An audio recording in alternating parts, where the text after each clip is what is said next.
वो तो सिर्फ सोते ही रहती है। जब भी मैं ऑफिस से आती हूँ भाभी तो मुझे दिखाई नहीं देती, इतना थकी हुई होती है, एक गिलास पानी तक नहीं पूछती। ना पर खाना मिलता है, ना धुले कपड़े। अभी मुझे शॉपिंग पर जाना है और नहीं मेरे कपड़े पर इसलिए अभी मैं क्या पहनूंगी। मेरे ससुराल वाले आ रहे हैं, सारा घर बिखरा पड़ा हुआ है और लोग आकर बैठेंगे, क्या सोचेंगे अम्मी तुम बहू बना कर लाई हो, मालकिन बना कर लाई हो। कहती है अपने कपड़े और अपनी माँ के कपड़े खुद धो लिया करो। आखिर इसे किस बात का गुरूर है अम्मी, तुमने ऐसे सर पर सेना कर रखा है, देखना एक दिन बहुत पछताओगी। ठीक है बेटी, अभी इस शैतान की खबर लेती हूँ। वो मेरी बेटी को इतनी सी तकलीफ दे रही है, वो अपने आप को क्या समझ कर रखा है। ओ अरे इधर आओ। क्या बात है अम्मी? चल बड़ी आई अम्मी की बच्ची, या तुमको बहू बना कर लाई हूँ या मालकिन, तुम सब पर हुकूमत करने के लिए आए हो। तुमने अभी तक चांदनी के कपड़े क्यों नहीं तैयार की, वक्त पर खाना क्यों नहीं देती, और आज मालूम है इसके ससुराल वाले आ रहे हैं तो तैयार क्यों नहीं की।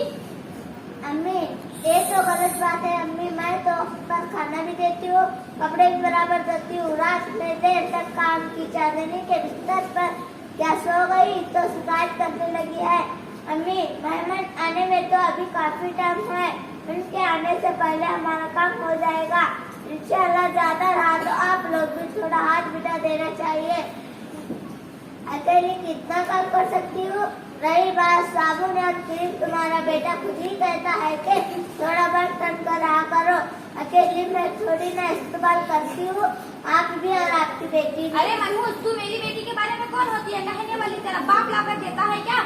एक पैसे का लाया नहीं, हमने समझा था कि आएगी करेगी खिलाएगी, लेकिन तू सारे घर पर कब्जा करने के लिए आई हो।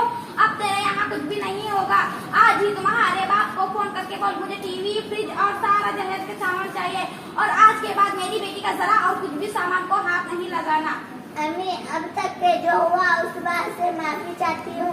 मेरी शादी के वक्त मेरे माँ बाप से जितना हुआ इन्होंने दिया, अभी मैं नहीं ला सकती। तू क्या लाएगी भिखारी? अगर एक महीने के अंदर कुछ भी सामान नहीं लाई तो देख मैं तेरा क्या हाल करूंगी। आने दे मेरे बेटे को, तुझे आज घर से निकाल दूंगी। चल भाग यहाँ से।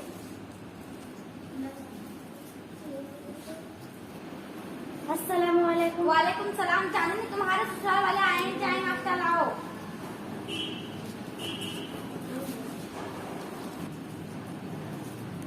बर्तन पलंग बाल्टी ये सब क्या है?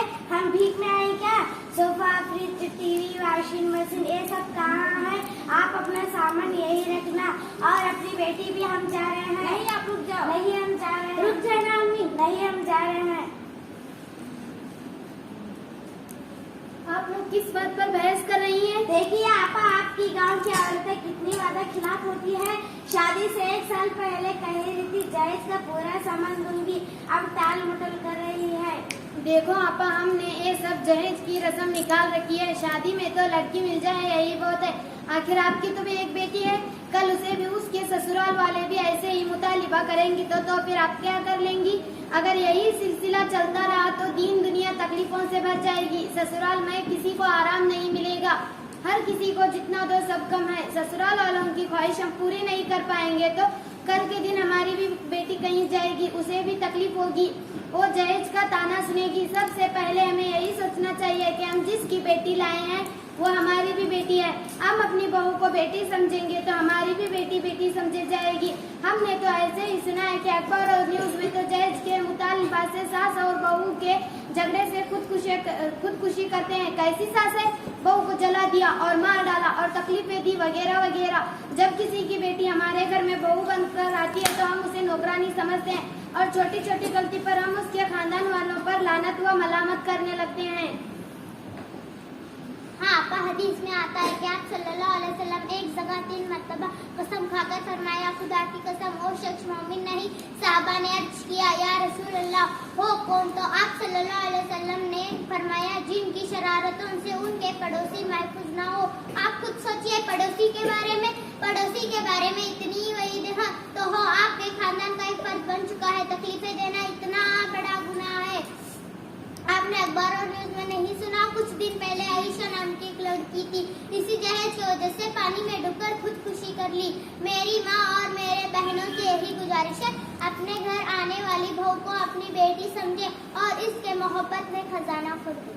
आपा आपने तो हमारी आंखें ही खोल दी। अब तक तो हम अंधेरों में थे, एक दूसरे को तहमत लगाना, तकलीफ देना ये तो हमारा पेशा बन चुका था। आपा मुझे माफ करना। मैंने माफ किया, अल्लाह भी माफ करेगा। बेटी जरा बहू को भी लाओ। भाभी ओ भाभी, क्या बात है अम्मी? बहू मुझे माफ कर दो, मैंने तुम्हारे साथ जुल्म किया और दहेज का मुतालिबा किया। मैंने माफ किया, अल्लाह भी माफ करेगा। शुक्रिया, हम सबके आंखें खोल दी। अब से हम सब मिलजुल कर रहेंगे इंशाअल्लाह। अस्सलाम वालेकुम।